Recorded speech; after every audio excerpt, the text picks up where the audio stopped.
Matematika banyak sekali menggunakan lambang-lambang, kadang-kadang berupa abjad atau tanda-tanda lain. Memahami matematika pada umumnya memahami tanda-tanda yang mengandung arti tertentu dan tidak akan mungkin lepas dari tanda-tanda. Abjad Yunani berdasarkan sejarah merupakan abjad tertua yang banyak digunakan pada lambang-lambang matematika.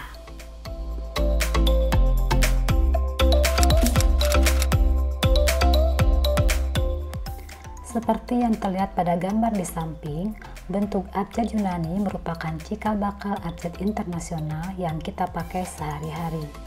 Banyaknya abjad ada 24 buah, dari mulai abjad pertama yaitu alfa dan abjad terakhir yaitu omega.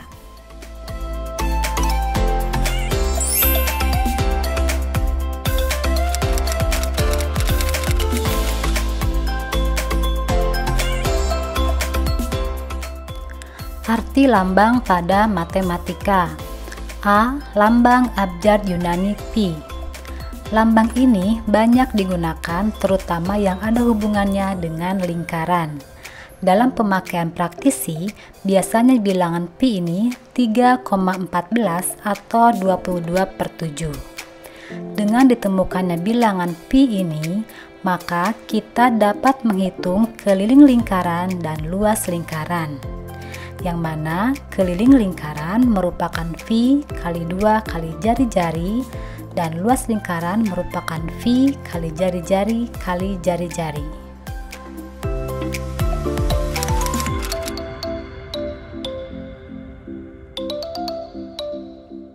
B. Lambang jenis Pi lainnya. Gambar berikut merupakan lambang dari bentuk V. Lambang jenis ini sama dengan lambang jenis abjad Yunani. Lambang ini diusulkan untuk menggantikan lambang Pi Yunani.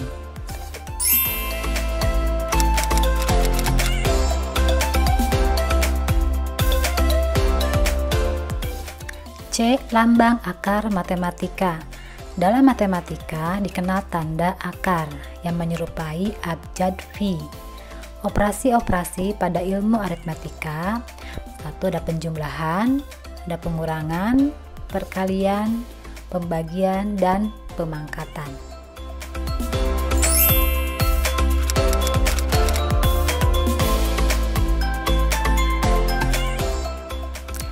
D. Lambang akar. Ini merupakan lambang dari tanda akar. Lambang atau tanda akar diambil dari huruf V yang mengalami perubahan.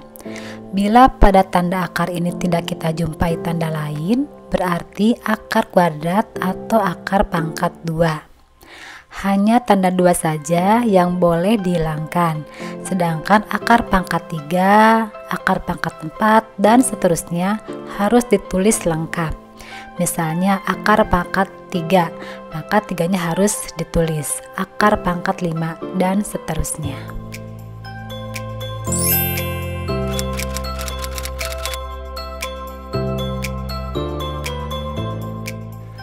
E. Lambang akar pangkat 3.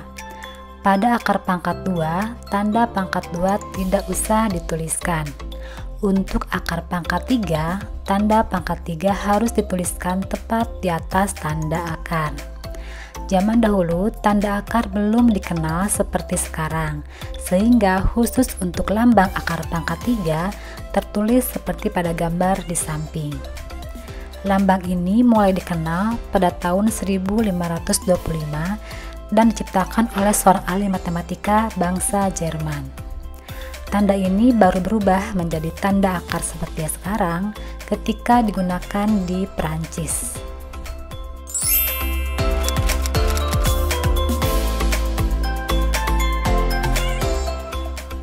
F. Lambang penjumlahan.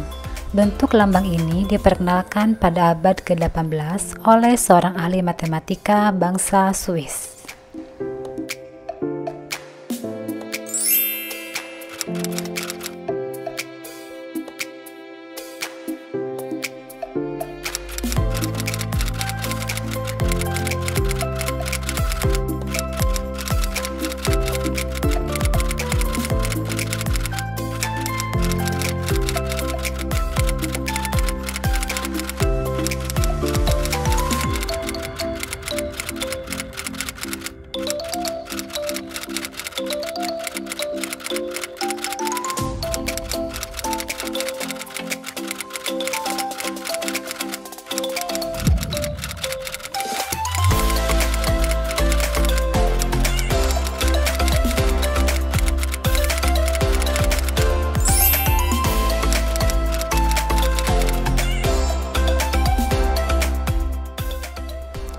A. Lambang tak terdefinisikan.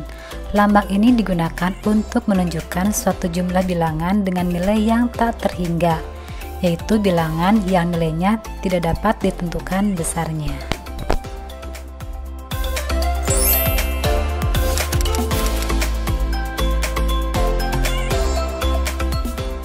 I. Lambang sinus. Lambang ini biasanya digunakan pada perhitungan segitiga. Penggunaan lambang sinus selalu disingkat dengan sin saja dan biasanya ditambahkan dengan abjad Yunani, misalnya tertulis sin alfa, dibaca sinus alfa.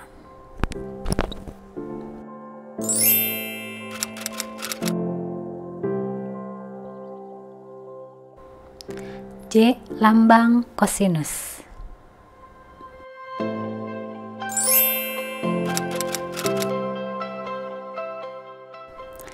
K. Lambang tangen.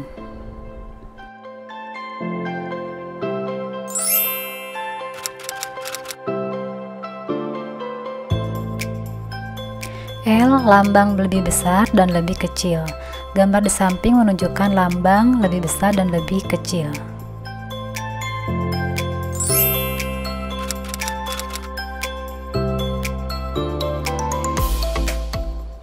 M. Lambang jumlah himpunan. Lambang di samping digunakan untuk menunjukkan suatu himpunan, suatu perkumpulan.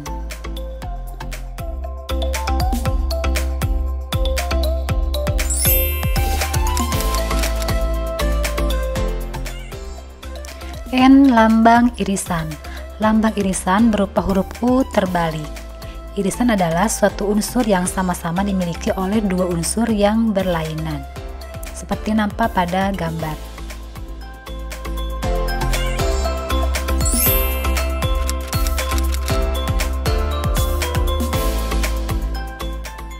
O. Lambang logaritma.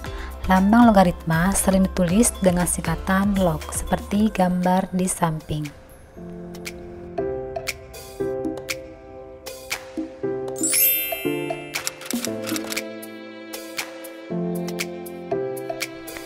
P.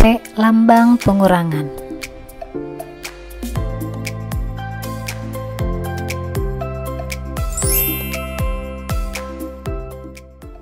Q. Lambang penjumlahan.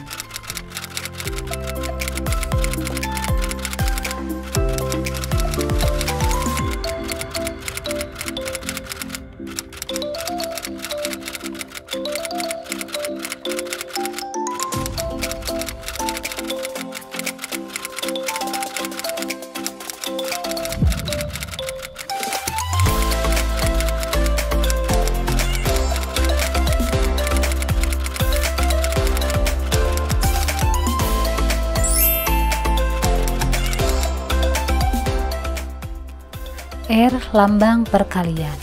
Lambang perkalian pada zaman kuno menyerupai bentuk huruf O yang tidak sempurna seperti pada gambar di samping. Lambang perkalian sekarang dikenal dengan menggunakan tanda silang.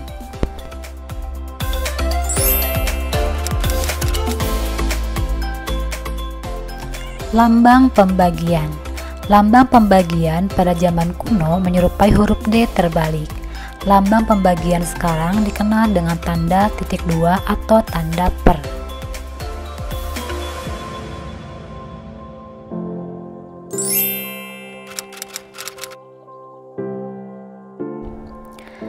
T. Lambang bilangan imajiner.